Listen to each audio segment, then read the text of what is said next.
ರೈತರ ಭೂಮಿಯಲ್ಲಿ ವಿದ್ಯಾರ್ಥಿಗಳಿಂದ ಬೆಳೆದಿರೋ ಮಿಶ್ರ ಬೆಳೆಗಳು 16 ಬೆಳೆಗಳನ್ನು ಒಂದೇ ಜಾಗದಲ್ಲಿ ಹೇಗೆ ಬೆಳೆಯಬೇಕು ಅಂತ ತೋರಿಸಿಕೊಟ್ಟಿರೋ ಕೃಷಿ ವಿದ್ಯಾರ್ಥಿಗಳು ಮಿಶ್ರ ಸಾವಯವ ಕೃಷಿ ಬೆಳೆಗಳನ್ನು ವೀಕ್ಷಣೆ ಮಾಡ್ತಿರೋ ಶಾಲಾ ಮಕ್ಕಳು ಹಾಗೂ ಗ್ರಾಮೀಣ ರೈತರು ಬೆಂಗಳೂರು ಗ್ರಾಮಾಂತರ ಜಿಲ್ಲೆ ದೊಡ್ಡಬಳ್ಳಾಪುರ ತಾಲೂಕಿನ ಪಾಲ್ ದಿನ್ನೆ ಗ್ರಾಮದಲ್ಲಿ ಜಿಕೆವಿಕೆ ವಿದ್ಯಾರ್ಥಿಗಳು ಗ್ರಾಮೀಣ ಕೃಷಿ ಮೇಳ ಆಯೋಜನೆ ಮಾಡಿದರು.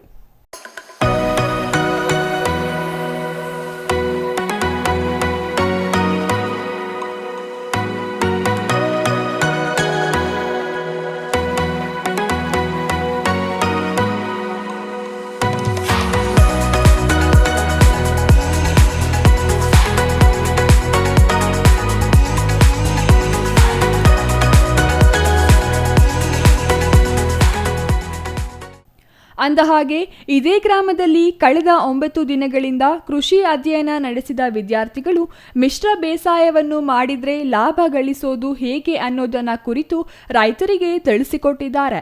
ಒಬ್ಬ ರೈತ ಒಂದು ಬೆಳೆಯನ್ನು ಬೆಳೆದು ನಷ್ಟ ಅನುಭವಿಸದೆ ಮಿಶ್ರ ಬೆಳೆಗಳನ್ನು ಬೆಳೆದು ಹೇಗೆ ರೈತ ಮೇಲೆ ಬರಬೇಕು ಅನ್ನೋದನ್ನ ಕುರಿತು ಸ್ವತಃ ವಿದ್ಯಾರ್ಥಿಗಳೇ ಹಲವು ಬೆಳೆಗಳನ್ನ ತೋಟದಲ್ಲಿ ಬೆಳೆದು ಹೇಗೆ ನಿರ್ವಹಣೆ ಮಾಡಬೇಕು ಅನ್ನೋದನ್ನ ಕುರಿತು ರೈತರಿಗೆ ತೋರಿಸಿಕೊಟ್ಟಿದ್ದಾರೆ. ರೈತ ಬೆಳೆಯುವ ಬೆಳೆಗೆ ರೋಗ ಬರೋ ಮೊದಲೇ ಔಷಧಿಗಳನ್ನು ಸಿಂಪಡಿಸಿ ಅದರ ಗುಣಮಟ್ಟವನ್ನು ಕಳೆದುಕೊಳ್ಳುವುದರ ಜೊತೆಗೆ ಖರ್ಚು ಜಾಸ್ತಿ ಬರ್ತಿದೆ. ಹೀಗಾಗಿ ಇದೇ ಕೃಷಿ ವಿದ್ಯಾರ್ಥಿಗಳು ಗ್ರಾಮೀಣ ಭಾಗದ ರೈತರು ಯಾವ ಬೆಳೆ ಹೇಗೆ ಬೆಳೆದರೆ ಉತ್ತಮ, ಜೊತೆಗೆ ಯಾವ ಸಂದರ್ಭದಲ್ಲಿ ಯಾವ ಬೆಳೆಗಳನ್ನು ತೋಟಕ್ಕೆ ಇಡಬೇಕು, ರೋಗ ತಡೆಯೋದು ಹೇಗೆ ಅನ್ನೋದನ್ನ ಕುರಿತು ಕಾರ್ಯಾಗಾರ ಮಾಡಿದ್ದಾರೆ.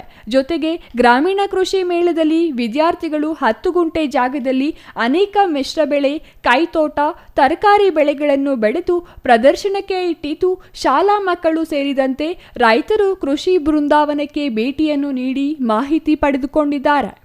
ಜೊತೆಗೆ ಇದನ್ನ ನೋಡಿದ ರೈತರು ಸಂತಸ ವ್ಯಕ್ತಪಡಿಸಿದ್ದು, ರೈತರಾದ ನಾವು ಎಲ್ಲಿ ಬೆಲೆ ಇಡುವುದರಲ್ಲಿ ಎಡವುತ್ತಿದ್ದೇವೆ ಅನ್ನೋದನ್ನ ನೋಡಿ ಸರಿಪಡಿಸಿಕೊಳ್ಳಲು ಸಹಕಾರಿಯಾಗುತ್ತದೆ ಎಂದರು.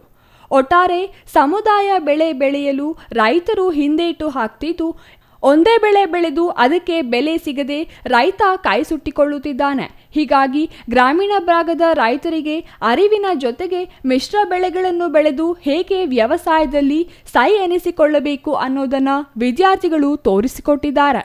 News bureau, CTV news, Chikkaballapur.